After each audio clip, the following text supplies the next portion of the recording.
बवाना में सर्दियां शुरू होते ही ईंधन का बहरान पैदा हो गया तो दूसरी तरफ सुई गैस की बंदिश शुरू हो चुकी है, जबकि एलपीजी और लकड़ी की बढ़ती हुई कीमतों ने शहरियों को परेशान कर दिया।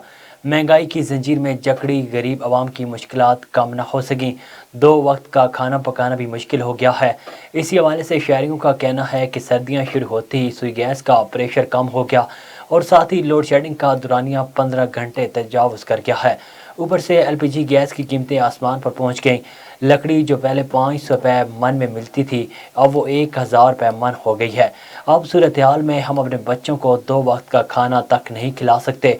हमारा हुकूमत पाकिस्तान से मुतालबा है कि रोज़ बरोज़ बढ़ती हुई कीमतों को कम करें ताकि गरीब आवाम अपने बच्चों का पेट पाल सकें।